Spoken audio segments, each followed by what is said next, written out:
Y'all want to see how much dirt comes out of this thing? Welcome to the Hillbilly RV channel. Today we got a Dometic furnace. It is a model DFMD 30121. I went up to Greenbrier County. This thing is filthy. I mean filthy with a capital ilthy. Went to Greenbrier County last week and checked this furnace out.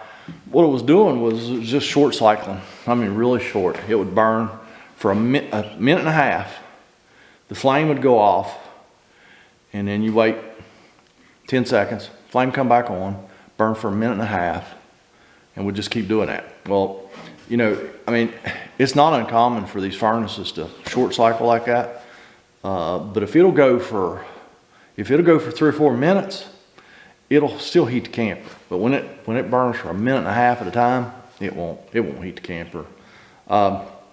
So, I mean, other than being just absolutely filthy, I'm pretty sure I had this furnace out about a year ago, and it's on a construction site, or it's a sawmill. That's where it's at. It's really dusty though, and I took it up to their plant and blew it out with air hose and stuff, and it's still filthy. Pretty sure this is the same furnace, but anywho. So what we're going to do today is just change the high limit switch. I'm going to put it back on I'm going to put it on my truck and test it for probably 20 minutes or so, see if it burns. That still doesn't mean it will burn, you know, non-stop once we put it back in the camper. You know, there's lots of things that can, you know, have an influence on that. You know, airflow. I made sure there were no rugs over any of the floor vents. But the floor vents must have that much dirt in them. So I'm gonna suck all that dirt out of the floor vents when I take the furnace back. But yeah, like I say, I mean, it may still have issues. But if it'll burn for 3 or 4 minutes at a time, it will heat the camper. So yeah, let's go ahead and we gotta get this little plastic cover off right here. I'll get y'all set up a little bit better.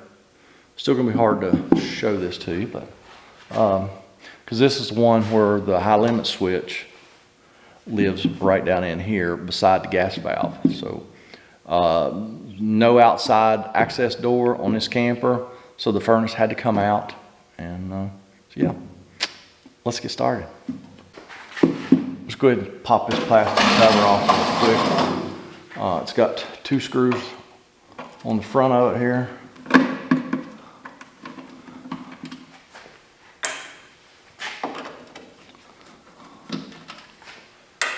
It's got a screw here, which a lot of times these are covered in silicone, so they're a little hard to see. So one there and one here. So yeah, if you're working on your Dometic furnace, it's got this little plastic cover here. Like I say, sometimes it's hard to find those screws. Let's see here. I think the best thing to do is lay this down, move y'all over there. Maybe you can see something. Sure was a lot easier for me to work on it right here though. Let me show you where we're at. Down in there, beside the gas, beside the flue, between the flue and the gas valve, there's a little round disc. It's got 2 blue wires on it. That's the high limit switch. That's what we're after. Oh. Reach down in there with a number 2 Roberts bit.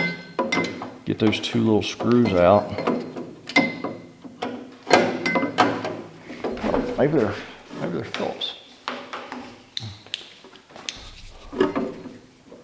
Oh no, they're number 1.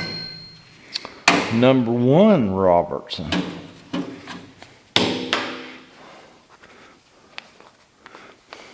I don't store the bits in the end of the handle anymore because the cap broke.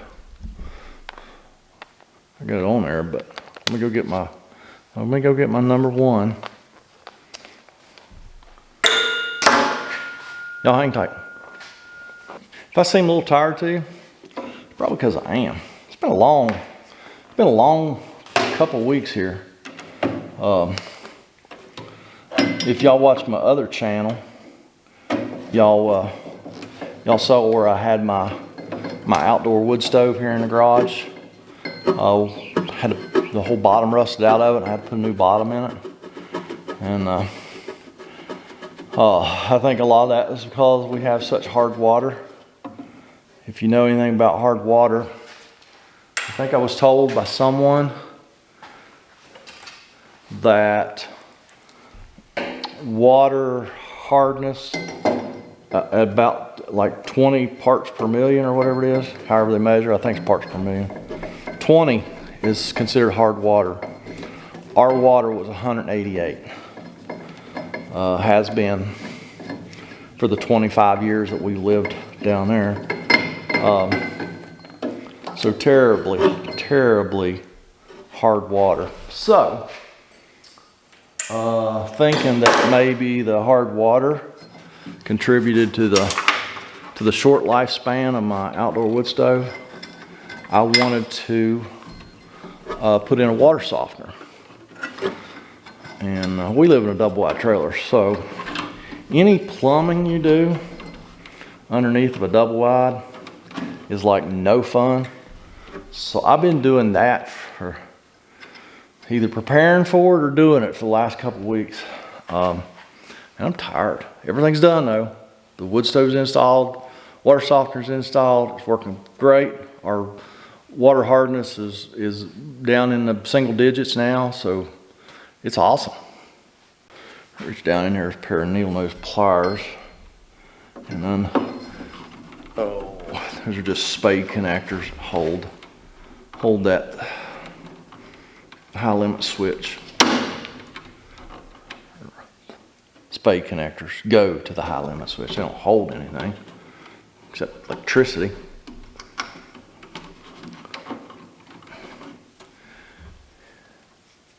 I'll go get a better pair of needle nose. I know that. I'll show you why here in just a second.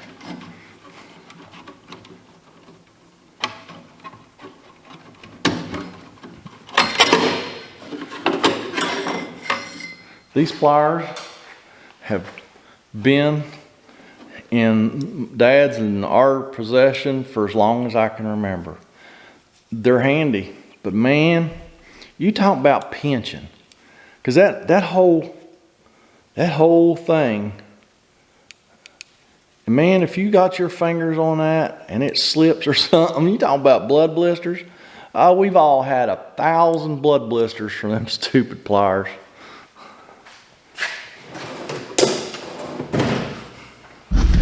Oh, but we keep pulling them out of the toolbox. What's that say? Oh, here's that thermal disc. It's just a normally closed switch.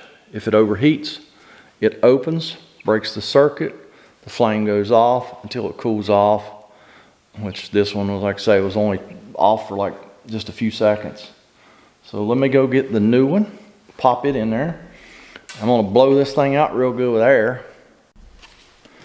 Okay, now these are model specific too. So there's the one that goes in this particular model of furnace. Because a lot of these things are physically the same size, but they are model specific. I didn't have this limit switch. I had to order it. That's why I brought the furnace with me. Because even if I couldn't have cleaned it up there again, I mean, I still would have just repaired it, tested it, and reinstalled it. But like I say, it's I didn't have it.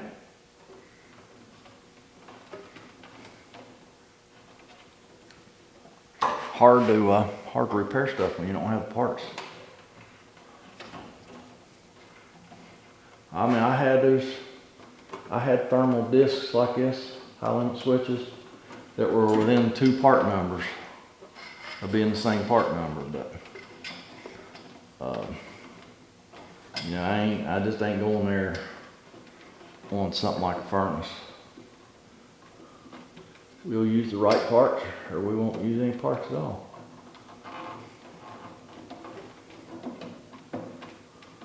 Just getting those wires plugged back in to the new high limit switch. Okay. Put the 2 little bitty screws back that hold it down.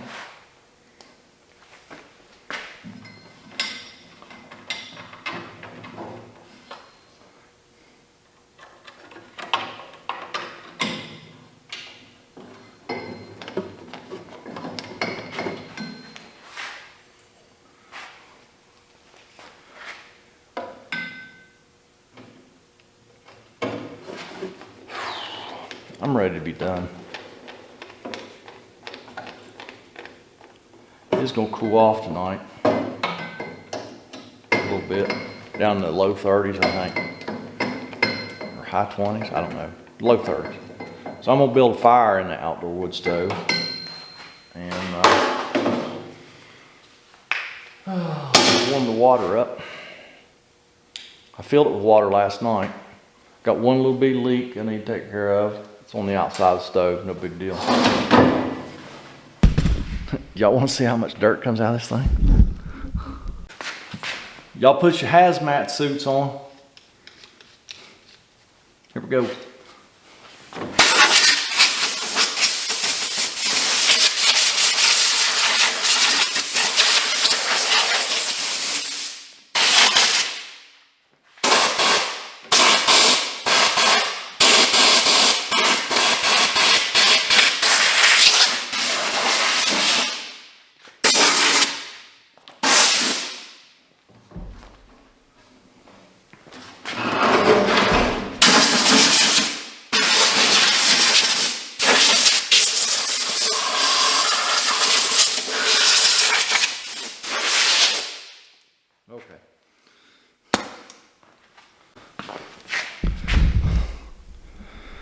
Oh, let me put that little plastic cover back on there, and we'll take it over here. My van's over in this part of the garage, and let's test this sucker. All right, let's get this thing set up here.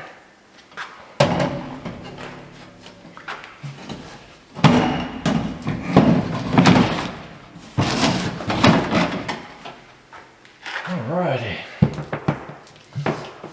got the propane right here. A lot of times people want to ask me about this test setup. I mean, it's just, I got a 20-pound propane bottle right here behind that wall, and a compartment with a regulator and a way too long hose, but never know. And you might need to reach out and really do something with propane hose. Hook up our positive. I got power right here off my battery. 12-volt power. So hook up our ground and our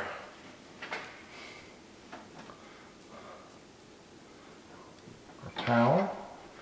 Go ahead and cut that propane on.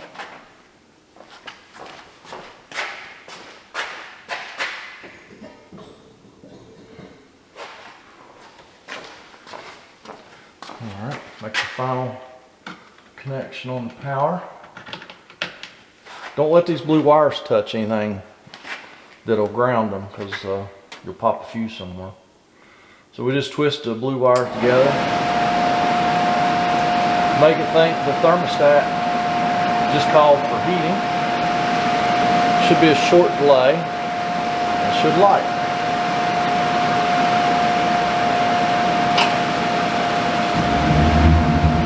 Lit right up. Went right back out. Probably got some air in the line. Should fire right back up.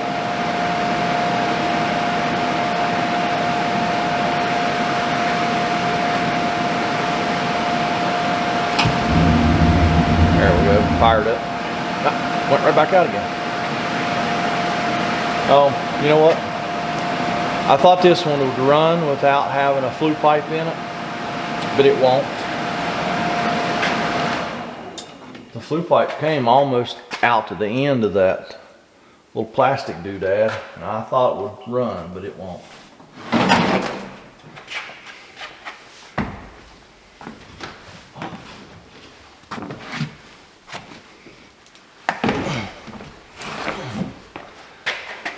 I just keep a short piece of pipe in my van to put on that flue.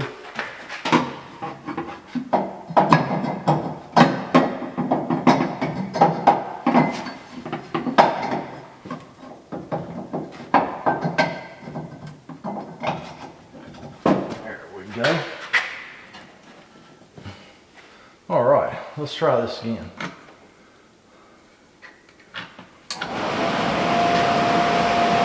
So yeah, if you're ever bench testing your furnace and it just lights and like a second later goes out, that's probably your problem.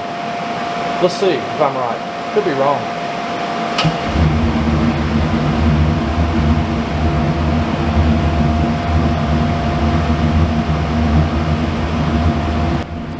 Some people will tell you that you have to have the Dometic flue in there. No, you just have to get the gas outside the furnace, the spent gas outside the furnace, and it'll run.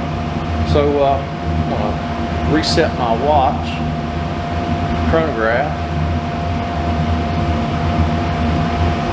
I'm gonna let this thing run for like 20 minutes and make sure that it doesn't want to short cycle on my truck. Now, like I say, that does not mean it's not going to do it when I take it back, probably Monday, and put it back in the camper. I hope it doesn't. I hope it'll run until the thermostat's satisfied and it shuts off. But you know, it is what it is. I mean, I had one elderly woman that was living in a camper, and man, I was down there working on that furnace constantly because it would work great for a few weeks, and then it would start that short cycling stuff. And she ended up setting a fan in the floor to just blow back in the compartment where the furnace lives. You know, it's got a grill there, so she just blew a little air in there. And she, from what I understand, she never had another issue. So yeah, I don't know. Don't y'all have any issues? Get down in that comment section. Leave me a comment, criticism, concern. I'm gonna sit here and watch this thing burn for another 19 minutes, and then I'm gonna go home and sit in my comfy chair. Y'all have a good day.